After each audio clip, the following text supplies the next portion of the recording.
फिर वो चेला वहाँ से भी वो एक दिन फिर दोनों, वो पहले वाला उसका गुरु भाई जो सिद्ध वाला चेला था और स्वयं वो कहीं एक समागम था, कोई संतों का मेला सा भर जाता है एक दरिया के ऊपर, यानी नदी के ऊपर किनारे पर। तो वहाँ दोनों मिल गए 12 वर्ष के बाद।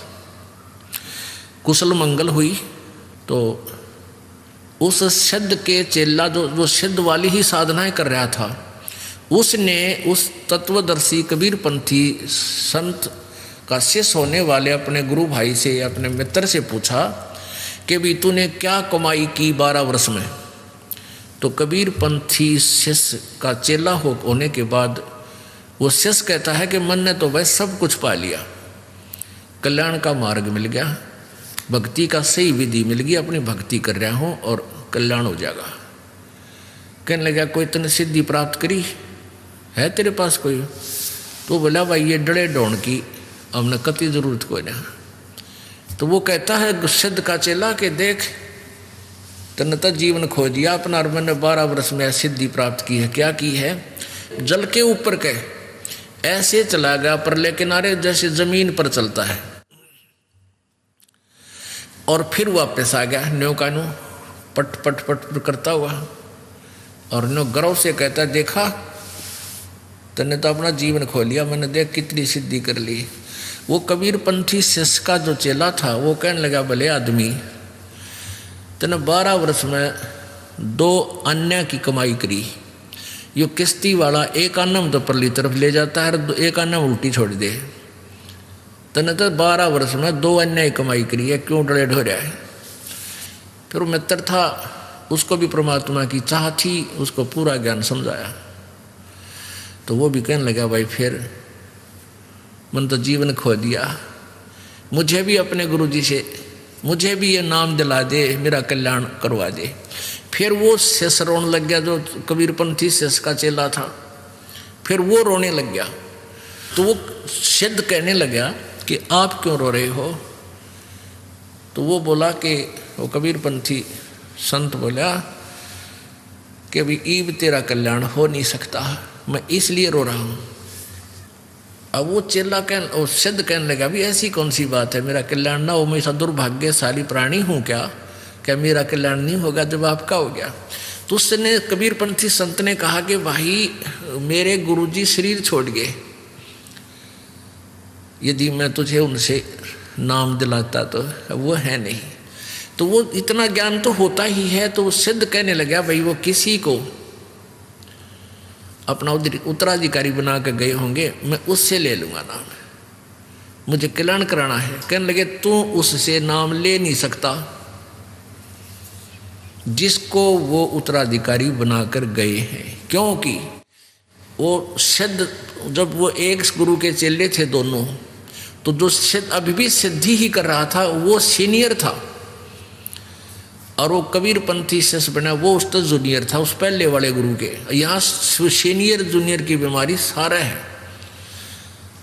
तो इसलिए उसने नो सोचा कि यो सीनियर है मेरे तर मन ने मेरे पास यू नाम ले नहीं सकता, और ले लेगा तो यू कर नहीं सकता, क्योंकि इसके मन में यू काटा खटकेगा कि तुम मेरे पथ बाद का लगा हुआ है, इसलिए रो रहा था। तो वो सिद्ध कहने लगा कि भाई ऐसी बात नहीं है, मैं नाम लूँगा, मैंने तो अपना कल्याण करवाना है। मेरे समझ में आ गई तेरी बात सारी, कति डड़े डोल दिए, मैंने जीवन खो दिया, घर छोड़ा इसीलिए था कि भगवान पाऊँ, और मैं पर रूपा की गया। तो उसने कहा कि इस दास को आदेश देकर गए हैं, वो शरीर छोड़ गए थे, और मेरे से नाम आप ले नहीं सकते क्योंकि आप मेरे तो सीनियर थे। उसी समय वो सिद्ध पुरुष जो सिद्धि करता था, सिद्ध बना रहा था, अपने ही जूनियर के पैर पकड़ दिए, चरण टेक दिए, नहीं बोले रही सा सस्ता सौदा, घर का गुरु है, इस तो बढ़िया वस्तु और कहाँ मिलेगी, मैं आपका बच्चा और आप मेरे परम पिता। जब भक्ति करनी है, परमात्मा पाना है, तो इसमें मर्यादा भी तो रखनी पड़ेगी। आप मेरे गुरुदेव, मैं आपका बच्चा, मैंने नाम दे दे, रुका नहीं जाता। तो पुण्यात्माओं ऐसे हमने हर तरह से जो ना अपने आप को सेट करना पड़ेगा, हर प्रकार की बीमारी से निकलना पड़ेगा, मान से, बड़ाई से, ऊंच नीच से, इसे हटना पड़ेगा। तो यहाँ क्या बताते हैं, एक सिद्धि जल डूब न जाई, एक सिद्धि जल पैर न लाई, एक सिद्धि बहु चोले धार है, एक सिद्धि नीतत विचार है। एक बार ये दास कुछ भक्तों को लेकर के सहारनपुर गए थे। सहारनपुर के अंदर एक विशेष स्थान है अपने परमात्मा का, और एक बहुत ही अनमोल उदाहरण है। संत गरीबदास जी, जिनको कबीर परमेश्वर प्राप्त हुए थे, मिले थे छुडानी गांव में। सतलोक से चलकर वो परमेश्वर आए थे, और गरीबदास जी गांव छुडानी, जिला झज्जर, हरियाणा, भारतवर्ष की भूमि पर सन 1717 में उनका जन्म हुआ था। गरीबदास जी का जब 10 वर्ष के हो चुके थे, वो गौओं के पाली गवाले थे खेतों में, वहाँ परमेश्वर आकर मिले थे। उसके बाद परमात्मा ने उनको साक्षात्कार कराया और अपना सतलोक दिखाया, जहाँ परमेश्वर रहते हैं, जहाँ से हम बिछुड़कर आए हुए हैं।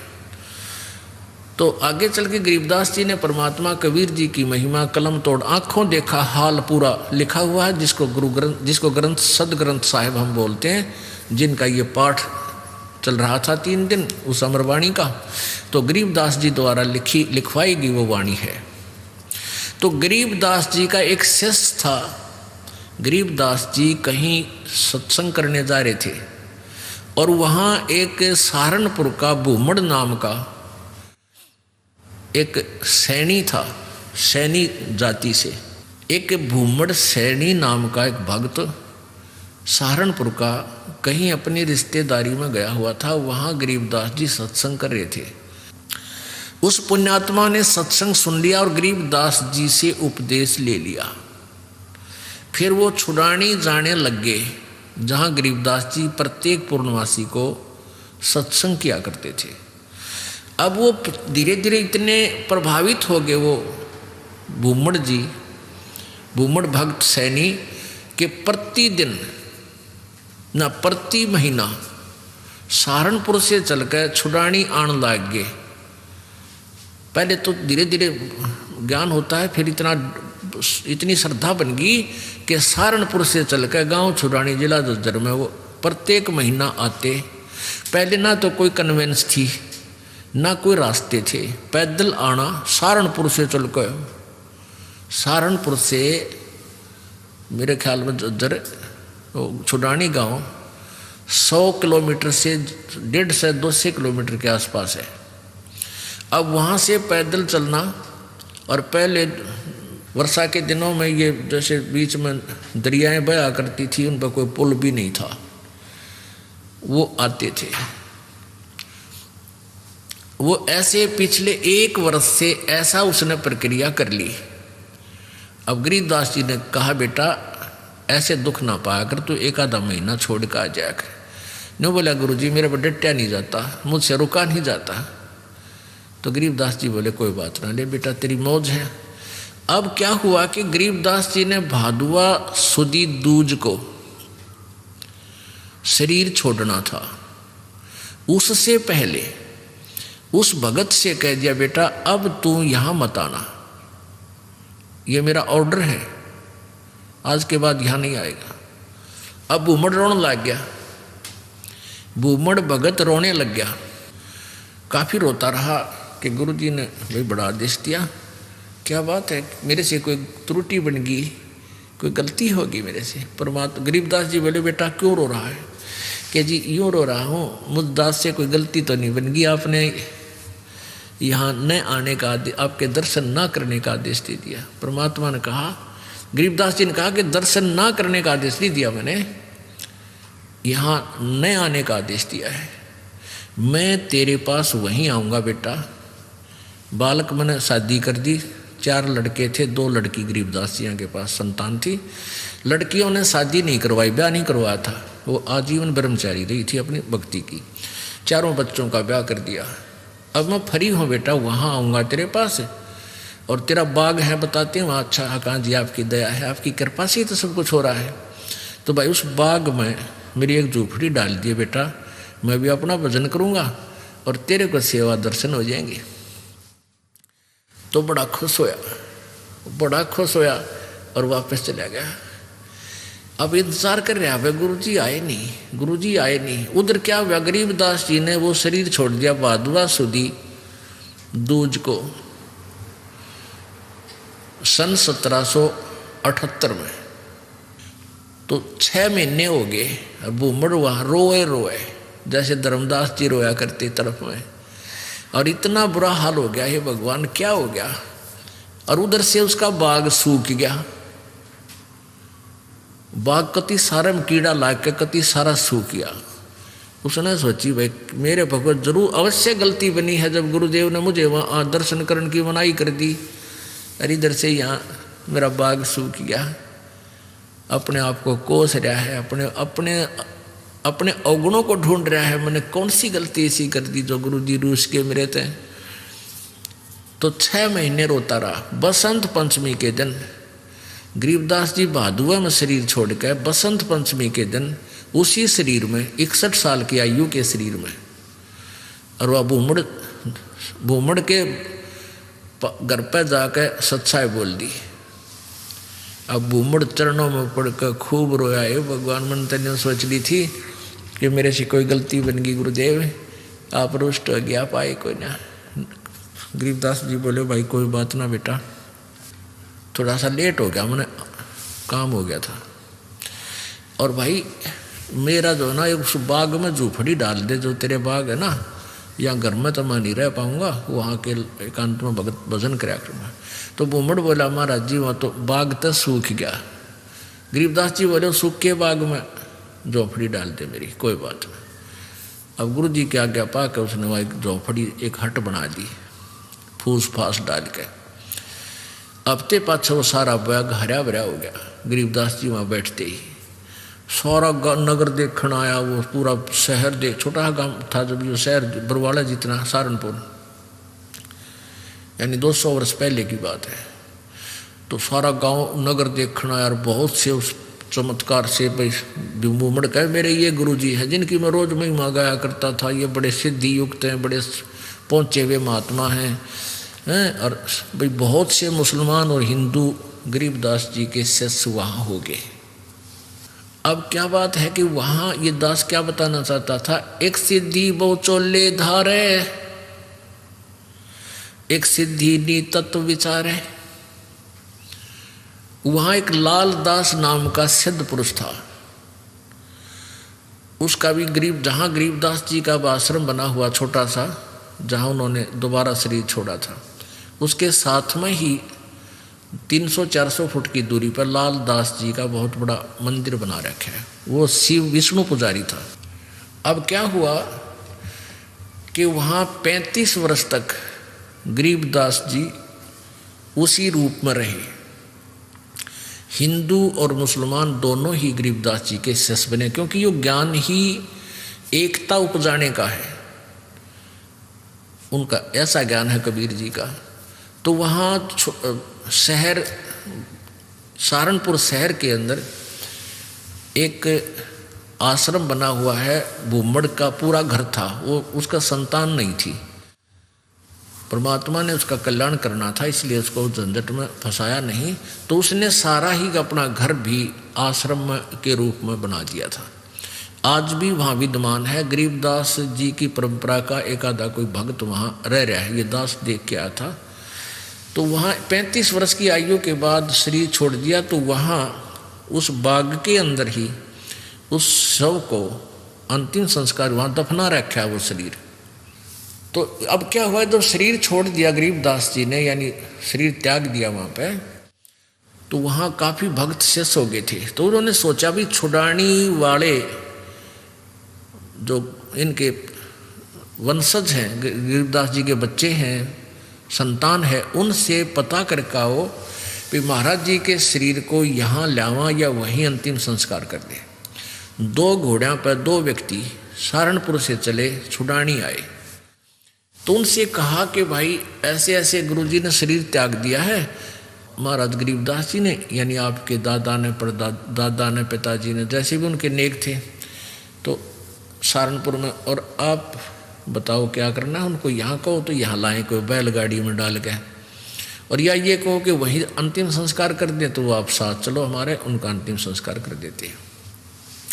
गांव वाले कहते हैं भाई तुम क्या कहने लगे, वो उनके गरीबदास जी के वंशज यानी पोता पोती बेटा बेटी कहने लगे कि क्या कह रहे हो भगता आप, गरीबदास जी यानी गुरु महाराज तो 35 वर्ष पहले शरीर छोड़ दिया था और ये इनकी यादगार बना रखी। छुडानी में एक छतरी बना रखी है, छतरी साहब बोल रहे हैं उसको, जहाँ गरीबदास जी के शरीर का अंतिम संस्कार करा था, वो एक यादगार बना रखी है। वो छोटी सी थी, अब तो बहुत बड़ा मंदिर गाड़ दिया इनने, एक छोटी सी थी जैसे आम यादगार सी बना देते हैं, ज़्यादा से ज़्यादा 10 फुट 5-7 फुट की ऊंची और 10 बाई 10 फुट चौड़ी। वो आज भी सेंटनों के विद्वान है जो ओरिजिनल है। उसके बाद उसके ऊपर और कुछ बना दिया, तो सारे गवाही के दे अरुआ के ना भाई महाराज जी तो वहाँ शरीर छोड़ रखा है सहारनपुर में। तो उनका ना यकीन होया, 2 व्यक्ति घोड़े पर सवार होकर वहाँ से घोड़े लेकर और फिर वहाँ पहुँचे, वहाँ जाकर देखा ज्यों कहते शरीर, और वही गरीबदास जी वहाँ शरीर छोड़ रखे। तो छुड़ानी वाले बोले भाई इनकी लीला तो अपरंपार है, यही अंतिम संस्कार कर दो, वहाँ तो पहले हो चुका है। तो वो वही अंतिम संस्कार यानी नीचे एज इट इज शरीर दफना दिया, ऊपर यादगार बना रखी। ये दास वहाँ गया सन 1998 में, तो वहाँ देखा, यही बिल्कुल क्लियर देखने के लिए सच्चाई है या कैसा है, बिल्कुल सच्चाई पाई। और वहाँ विराजमान एक लेडी संत थी, उसने बताई कि जी ऐसे ऐसे सारी कहानी सत्य है। उनके समय का वहाँ एक पलंग भी है जिस पर गरीबदास जी विश्राम किया करते थे। वहाँ ग्रंथ साहब भी यही लिखा हुआ था, हस्तलिखित उनके पास विद्वान है। फिर वो देखा जा करके वो बाग में जहाँ उनका अंतिम संस्कार किया था, तो वो यादगार जो बना रखी थी वह लगभग 150 वर्ष पुरानी होकर के जीर्ण शीर्ण सी भरी थी। तो हमने उनसे कहा कि आपकी आज्ञा हो तो हम इसको दोबारा रिकन्स्ट्रक्ट कर दें, न तो पड़ेगी को गिर के किसी चोट लगेगी, कोई दर्शक होगा तो। वो कहने लगे जी ऐसे कर दो। फिर हमने क्या किया कि नीचे का पोर्शन नहीं छेड़ा, वो पुरानी छोटी छोटी ईंटों से बना हुआ था, उसके ऊपर की दोबारा से बढ़िया ईंटों से और एक अच्छा गुम्बद सा बना के वो तैयार किया, और उसके ऊपर पूरा एक बोर्ड लगा रखा है, पूरी कहानी लिखी हुई हमने कि ऐसे ऐसे ये हुआ था। अब कहने का भाव ये है दास का कि उन्हीं के साथ में एक लाल दास जी थे, तो उनके बारे में क्या प्रसिद्ध था कि वो अपने भक्तों के निकलता था तो मांगने जाता था आहार। एक कहता था मेरे पास हमारे घर भी आए थे लालदास जी, एक दूसरे शहर में कहता था यहाँ भी लालदास जी आए थे। तो वो एक सिद्धि बहुचोले धारे, उसके पास एक हल्दी की गांठ थी या हल्दी की एक ही गांठ थी, यानी एक सिद्धि थी, उससे महात्मा पाया कि गया। लालदास जी के क्या करते, उसने अपना नियम बना रखा था, वो सिद्धि से यानी वहाँ जाता था, गंगा पर स्नान करके आता था प्रतिदिन, सुबह उठता और गंगा पर स्नान करने जाता था और शाम को वो वापस आ जाता था। अब सुबह 4 बजे चलता, शाम ने आता, ऐसे उसने अपना मनमुखी नियम बना रखा था। एक बार वो बीमार हो गया, बीमार हो गया तो चिंतित हुआ। गरीबदास जी उनके पास जाते थे, उन्हें ज्ञान भी समझाते थे, पर वो अनाड़ी कति नहीं माना था। वो इतना बीमार हो गया कि उसको चिंता होगी कि भाई मैं अब स्नान नहीं कर सकूंगा गंगा में। तो गरीबदास जी उसको चिंतित देख कर कहने लगे भाई चिंता ना करे, सुबेरा गंगा यहीं आ जाएगी तेरे आसपास ही। अब उसने चिंता होगी कि भाई कैसे आवेगी। गरीबदास जी ने वहाँ जाकर खड़ा हो गया कि आजा लालदास। उस जहाँ लालदास जी का वो आश्रम है उससे 100 फुट की दूरी पर वह अब भी गंगा बह रही है, छोटी सी नाला सा है, उसको गंगा जैसा ही जल है उसमें। तो गरीबदास जी ने ऐसे इशारा कर दिया, थोड़ी सी दूरी से नीचे से अपने आप एक झरना सा फूटा और पानी बहने लग गया। अब लालदास जी सोचने लगे कि भाई क्या पता यो वही गंगा है या दूसरी। वो नहा तो लिया उस दिन, क्यों उसका तो प्रण नहा ले, फिर उसको चिंता होगी, उसको चिंता होगी कि गरीबदास ने मुझे बहका दिया हो और नहाने के लिए अपनी सिद्धि तो यहीं से को जल निकाल दिया हो। एक उसका चेला था लालदास जी का, वो गंगा पर स्नान करके आया था उस दिन, और उसकी धोती रह गई उधर एक लोटा, उस गंगा में बह गया, उस ओरिजिनल गंगा में हरिद्वार में। तो वो वहाँ आया, वो कहने लगा, गरीबदास जी बैठे, लालदास जी बैठे थे। लालदास बोला, रहा कई दिन में आया, अगली गंगा नहान गया था। अच्छा भाई, और ठीक? हाँ ठीक हूँ जी। और कहने लगा, जी एक लोटा भी रह गया मेरा, गंगा में बह गया, अरे एक धोती बह गई, वहीं पर तेज धारा थी। गरीबदास जी बोले, भाई यहाँ तेरी धोती और लोटा इस गंगा में पड़े हैं, यहाँ ये वही गंगा है जो वहाँ तू नहा का है। अब लालदास जी ने सोचा, भाई जय इसके धोती लोटा यहाँ पा गए तो सचमुच या वाह गंगा है। दोनों तीनों उठ कर गए, वो धोती लोटा वहीं, और लोटा धोती और उलझ होकर वहीं पड़े, उन पैर साथ में गांठ कर, वैसे कच्चा ही गांठ था। वो लोटा उठाया, उस पर नाम था, उस भगत का नाम खुदवा रखा था उसने। ने बोला, महाराज जी तो सचमुच वाह गंगा में तो वहाँ हरिद्वार नहा का था और वहाँ खूब गुम हुए थे, ये पाए यहाँ पर। तब उस लालदास का पेटा भरा, इतना उसकी मृत्यु का निकट आ गया। मालिक की वाणी उसने संभाली कोई ना। तो पुण्यात्माओं, इस तरह हम कहाँ विचलित थे। और संत सब कूप है, केते सरिता नीरी, दादू अगम अपारे है, ये दरिया सत्य कबीरी। ईश्वरीय शक्ति से युक्त बहुत से संत आपको मिलेंगे। अब जैसे कुछ तो कुआ टाइप समझ लो, कुआ कितना इतना ही काम कर सके, आपके पीने का काम चला दे, पानी का पीने का नथिंग, और फिर इसके उससे ज़्यादा नहीं। और एक झरीता नीर, और संत सब कूप हैं, केते झरीता नीर, दादू अगम अपार है, ये दरिया सत्य कबीर। और दूसरे झरीता नीर, झरीता माने झरने से निकला हुआ छोटा मोटा नाला। और कबीर परमात्मा को दरिया समझो कि दरिया में नदी से कितना तन पानी परियो, जल प्रयोग करो, चाहे नहर भी निकाल लो और पशु भी नहा धो लो, उसमें सिंचाई भी कर लो, तो भी जल अंत नहीं होता। यानी पूर्ण समर्थ है कबीर जी। और भी संत छोटी मोटी सिद्धियों से ईश्वरीय शक्ति युक्त नजर आते हैं, लेकिन वो काम चलाऊ सरकार होते हैं। एक सिद्धि पांचों तत्नीरम, एक सिद्धि जो बज्र शरीरम, एक सिद्धि पीवे नहीं खाई, एक सिद्धि जो गुप्त छिपाई, एक सिद्धि जो ब्रह्मांड चलावे, एक सिद्धि सब नाद मिलावे, एता खेल खिलाड़ी खेले, सो हम हंसा पर गट बेले, 24 को ना दिल चावे, सो हंसा शब्द अतीत कहावे। अब भक्त के लक्षण बताते हैं कि इन 24 को भी कोई भक्त इच्छा नहीं करेगा, वो भक्त है, वो शब्द अतीत है, वो परमात्मा का प्यारा है, वो मोक्ष प्राप्त करेगा, इन सिद्धियों में कभी भी नहीं उलझे। प्रसिद्धि पूर्ण पटरानी, सतलोक की कहूँ निशानी।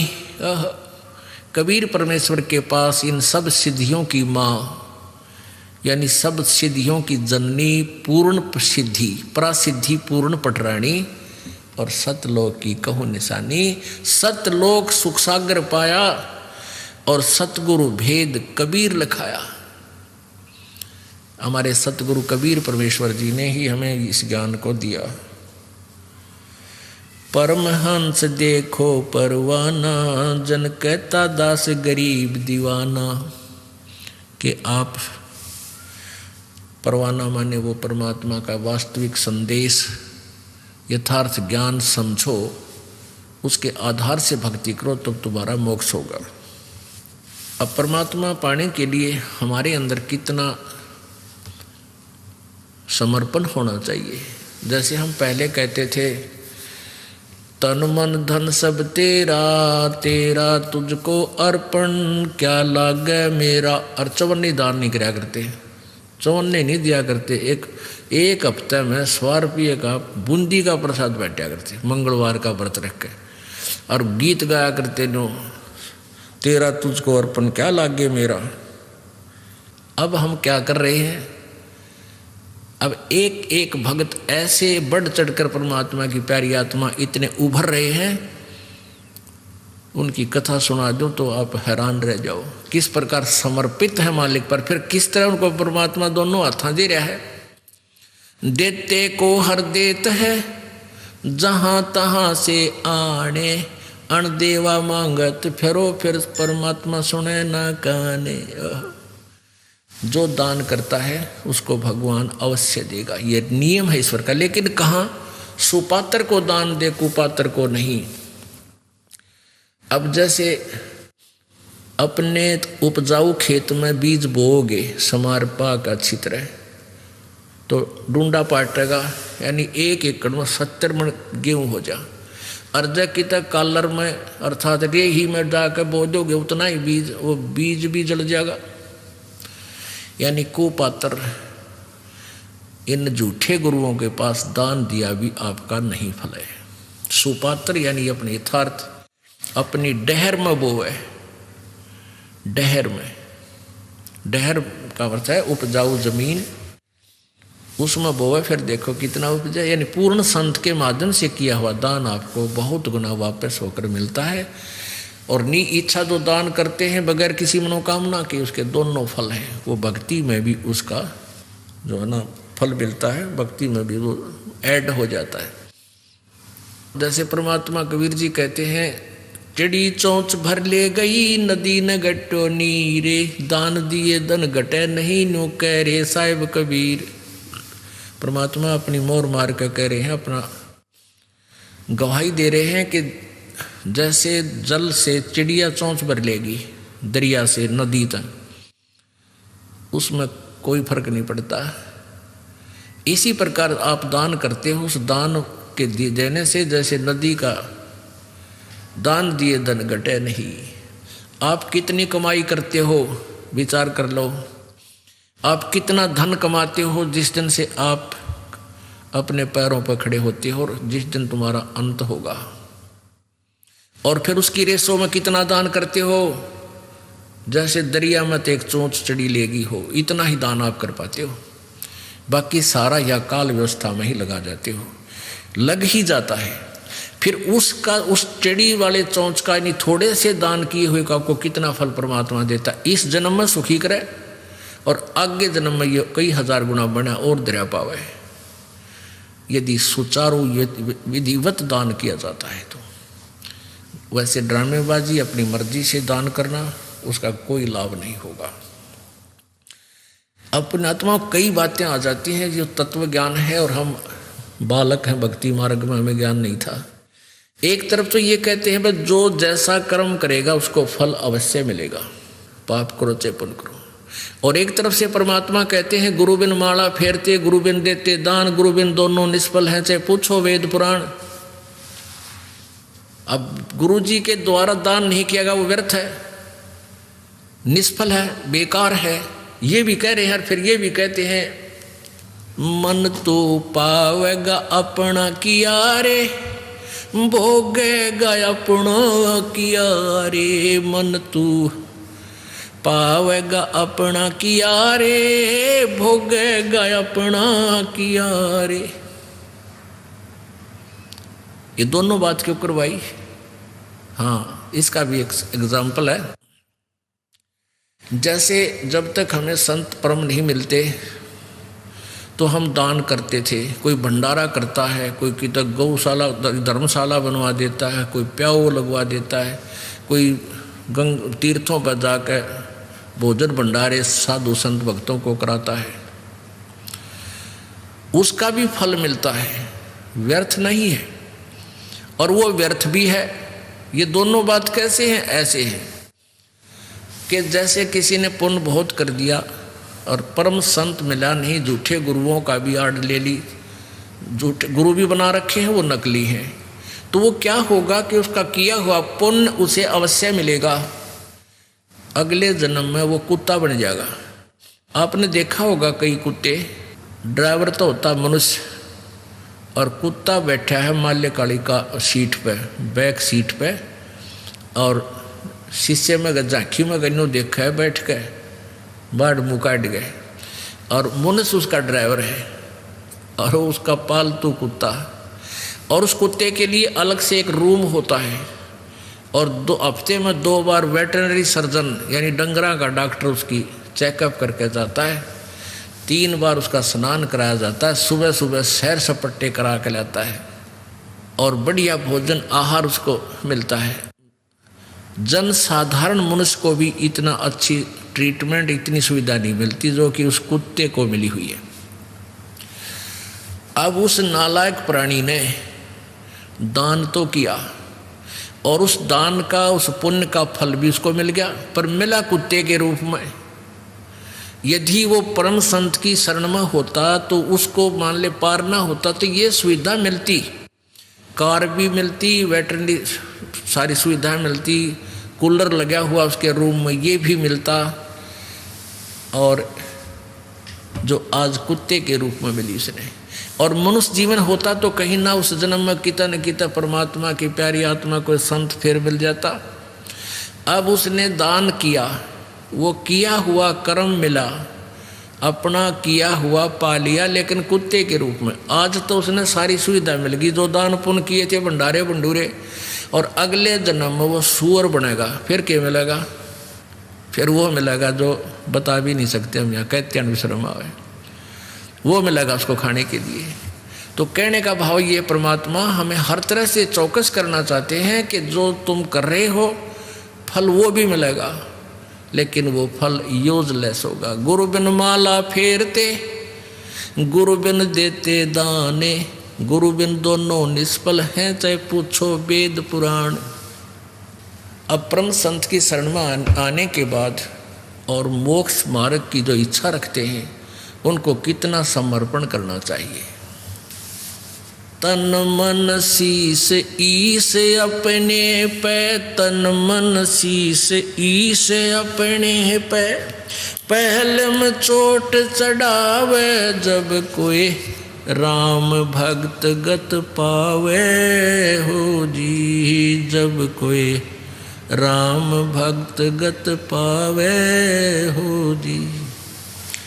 तन मन शीस ईस अपने पे, तन मन शीस ईस अपने पे, पहलम चोट चढ़ावे जब कोई राम भक्त गत पावे हो जी, जब कोई राम भक्त गत पावे हो जी।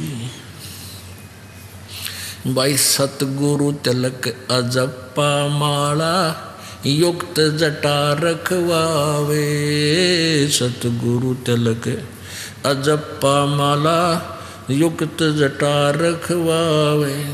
जत को पीन सत का चोला, भीतर बेख बनावे जब कोई राम भगत गत पावे हो जी, जब कोई राम भगत गत पावे हो जी। भाई लोक लाज मर्याद जगत की, तृण ज्यों तोड़े बगावे, लोक लाज मर्याद जगत की, तृण ज्यों तोड़े बगावे। कामनी कनक जहर कर जाने, तब शहर अगमपुर जावे, जब कोई राम भगत गत पावे हो जी, जब कोई राम भगत गत पावे हो जी। कामनी कनक जहर कर जाने, तब शहर अगमपुर जावे, जब कोई राम भगत गत पावे हो जी, जब कोई राम भगत गत पावे हो जी। तन मन शीस ईस अपने पे, तन मन शीस ईस अपने पे, पहलम चोट चढ़ावे जब कोई राम भक्त गत पावे हो जी, जब कोई राम भगत गत पावे हो जी। भाई जो पतिव्रता पति से राती, आन पुरुष ना भावे, जो पतिव्रता पति से राती आन पुरुष ना भावे, बस पीहर में सुरत प्रीतम न्यो कोई ध्यान लगावे, जब कोई राम भगत गत पावे हो जी, जब कोई राम भक्त गत पावे हो जी। भाई नंदा स्तुति मान बढ़ाई मन से मारे गिरावे, निंदा स्तुति मान बढ़ाई मन से मारे गिरावे, अष्ट सिद्धि की अटक न माने वो आगे कदम बढ़ावे, जब कोई राम भक्त गत पावे हो जी, जब कोई राम भक्त गत पावे हो जी। भाई आशा नदी उलट के डाटे अड्डा बंद लगावे, आशा नदी उलट के डाटे अड्डा बंद लगावे, बवजल खार समुंदर माही बोहर ना खोड़ मिलावे, जब कोई राम भक्त गत पावे हो जी, जब कोई राम भक्त गत पावे हो जी। भाई गगन महल गोबिंद गुमानी पलक माहे पहुँचावे, गगन महल गोबिंद गुमानी गगन माहे पहुँचावे, नित्यानंद माटी का मंदिर ये नूर तेज हो जावे, जब कोई राम भगत गत पावे हो जी।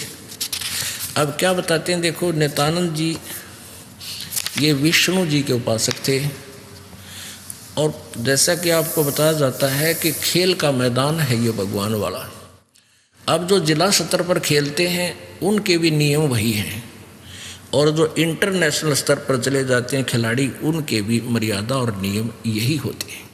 तो ये सभी पर लागू हैं, ये इस तरह के जो क्रियाएं हैं तो सभी करेंगे तभी वो अपने इष्ट धाम को प्राप्त कर सकेंगे।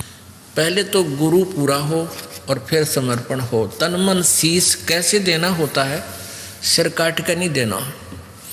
एक गुरु के 4-5 चेले थे और उनको शिक्षा देते थे, यही सेम ही गाइड होता है, सबकी एक जैसी गाइडेंस होती है।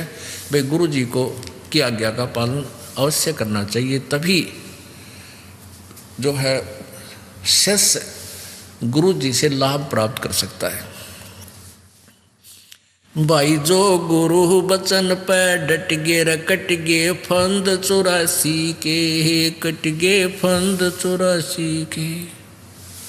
वस्तु मिली ठोड़ की ठोड़ मिट गी मन पापी की दौड़, वस्तु मिली ठोड़ की ठोड़ मिट गी मन पापी की दौड़। भरम मिटे मथुरा काशी के, भरम मिटे मथुरा काशी के। भाई जो गुरु बचन पर डट गे रकट गे फंद 84 के। यानी इस तरह की कथाएं तो आम व्यक्ति भी बताता रहता है कि जो परम संत की बात को स्वीकार कर लेता है और गुरु जी के वचन का पालन करता है, आज्ञा का पालन करता है, वही गुरु जी जैसा भी जिस सत्र का वो गुरु है वो उसका लाभ विशेष तभी प्राप्त करता है। तो एक दिन उस शिष्य गुरुदेव ने उन चेलों को यही कथा सुनाई, भाई गुरु जी की आज्ञा का पालन तो शिष्य नहीं करता, उसकी भक्ति नष्ट हो जाती है। और कुछ देर के बाद कहता है कि बच्चों आओ, तुम एक मेरा आदेश है कि मेरे सिर में 5-5 जूते मारो। अब चेले राम फंस गए धर्म संकट में। अब भाई गुरु जी का नहीं हाथ कर दिया तो बात बिगड़ गई, और आज्ञा का पालन ना हुआ तो नाश हो गया। बैठे रहे, सन्नाटा छा गया। अब गुरु जी कहता है तुम नहीं क्या शिक्षा दिया करता मैं, भाई बस हो गए फेल सारे। अब बैठे रहे, एक चेला उठा अपना जूता निकाल के और गुरु जी के चरणों के पास बैठ कर अपने सिर में 5 मारे, पट पट। अब गुरु जी कहने लगे भाई डंडी मत मारा, मैंने मेरे सिर में कहा था तेरे में नहीं। तो वो चेला कहता है दास का शीश भी तो आप ही का तो है। तो ये विवेक से समर्पण करना है, इतनी ही बात है कि गुरु जी की आज्ञा का यही पालन है कि जैसे गुरु जी कहे उस प्रत्येक मर्यादा का पालन करें। अब गुरु जी क्या कहेंगे, बेटा भक्ति कराया करो, परमात्मा ना भूलियो, बुराई छोड़ दो, बीड़ी शराब मांस तम्बाकू मत पीना। जब तुम ये ना मानोगे तो फिर किसी भगत क्यों डरे, ढो यहाँ आने का फायदा क्या तुम्हारा। तो ये आज्ञा का पालन तक ये शीश देना है। और भाई सत्संग में जरूर आया करो, 100 काम छोड़ कर आया करो, ये आदेश होता है गुरु जी का। और यही पालन नहीं करोगे फिर भगत किसे, फिर लाभ इसे टिंडे मिलेंगे तुम न जिसे करोगे। अब क्या बताते हैं, तन मन शीस ईस अपने पे पहले हम चोट चढ़ावे जब कोई राम भगत गत पावे। यानी ये ब्लाइंड फेथ का मार्ग है, भक्ति मार्ग। ब्लाइंड फेथ गुरु जी पर करना होगा। अब इस ब्लाइंड फेथ का लाभ उठा लिया नकली गुरुओं ने। अब भगत श्रद्धालु चले जाते हैं, गुरु जी जो कहते हैं भाई सही है। देखा है लाखों करोड़ों शिष्य ऋषि नकलियाँ का फंसे बैठे हैं, उनकी कोई थ्योरी नहीं, ABC नहीं जानते वह, और वहाँ बेचारे नहीं बैठे रहते। वह गुरु जी जो कहते हैं सही है, क्योंकि वो श्रद्धालु गणे हैं, वो पुण्य आत्मा ज़्यादा है। और वो नकलियाँ उनका सूत बैठ गया, लाभ मिल गया वो कि मैं अटपट मारे जाओ। गुरु बच्चे नो सिर लाते रहते, हाँ बहुत ठीक बताई। लेकिन इस तत्व ज्ञान को समझ कर फिर समर्पण करें, फिर अग्रम अग्रम नहीं रहने चाहिए। जिस दिन नाम ले लेते हो आप, उसके बाद नाम लेने से पहले हमने इतने ग्रंथ बना रखे, सारे पढ़ कर देख लो। बना तो भगवान ने रखे थे, हमने तो उनको सरलार्थ करके सिंपल वे से समझा के एक पुस्तक बना रखी है। पहले पूरी अपना सारा संशय दूर करके फिर नाम लेना चाहिए, फिर समर्पण करें जब आपका बात समझ में आ जाता है। और नाम लेने के बाद फिर तुम सोचते हो ऐसा नहीं होता, गुरु जी क्या बता रहे हैं ऐसा ठीक नहीं है, वहाँ भी आपका नाम खंड हो रहा है। फिर ब्लाइंड फेथ करना चाहिए आपने। गुरु जी जो करे फाइनल, क्योंकि आप तो बालक हो, गुरु जी एक टीचर होता है। आप टीचर किस दृष्टिकोण से आपको समझा रहा है, आपकी बुद्धि वहाँ पहुँच भी नहीं रही, इसलिए आप यूँ कह रहे हो ना ऐसा तो ना लगता, ऐसा तो ठीक नहीं है। तो ये नहीं होना चाहिए। ये तो नाम लेने तो पहले होना चाहिए आप में, उसकी पूरी क्लियर करो उस कंसेप्ट को, फिर नाम ले लो। तो क्या बताते हैं भाई, सतगुरु तिलक अजप्पा माला युक्त जटा रखवावे। अब जैसे ऊपर बाल बूढ़ रखवा ले हैं, इतने बड़े बड़े दाढ़ी बढ़वा ली, या केवल एक कोपीन बांध कर सारा नहीं वस्त्र रहते एक लंगोट बांध लिया, कहते हैं ये लोग दिखावा करने की आवश्यकता नहीं है।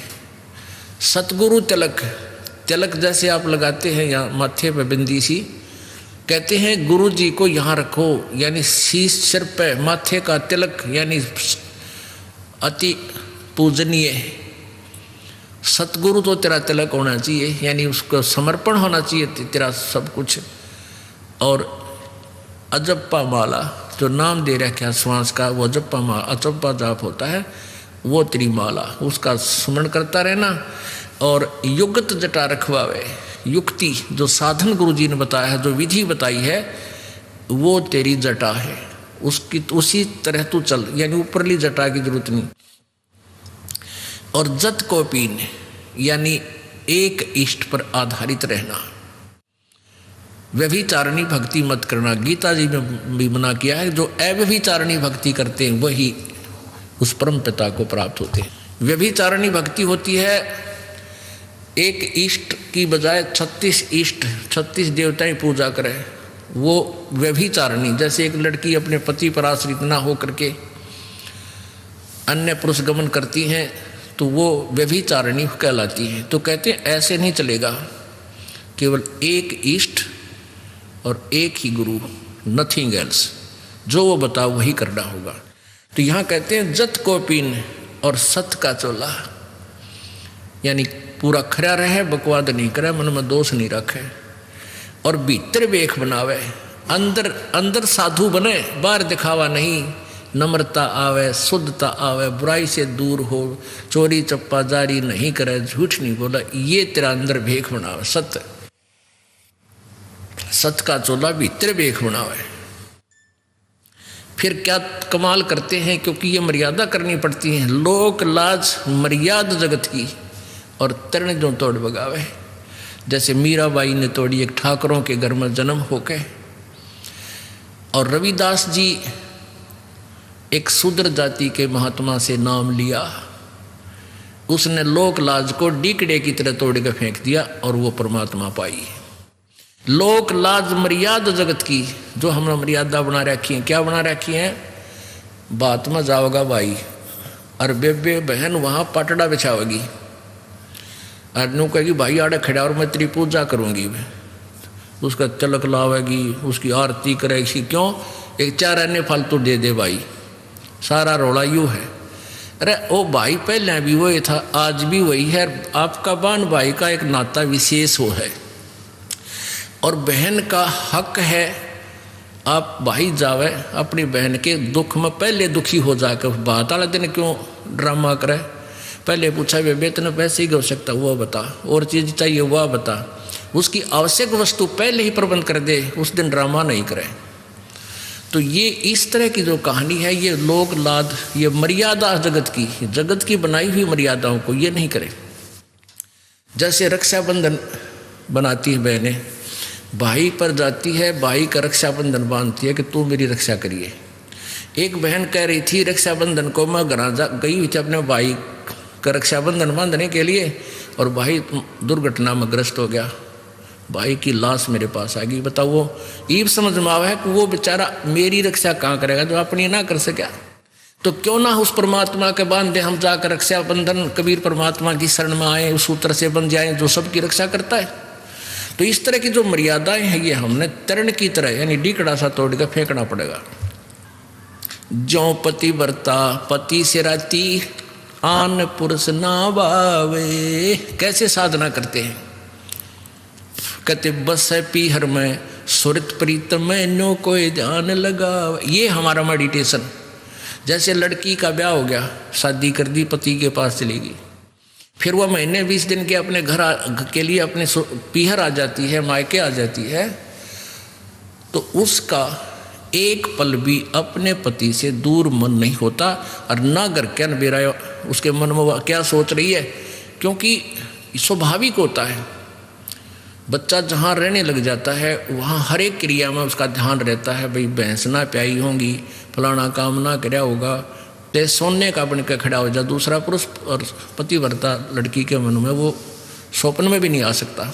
तो ऐसे एक इष्ट और ऐसी लगन कि बस है पीहर में और सुरत प्रीतम में, भाई नो मेडिटेशन लावे।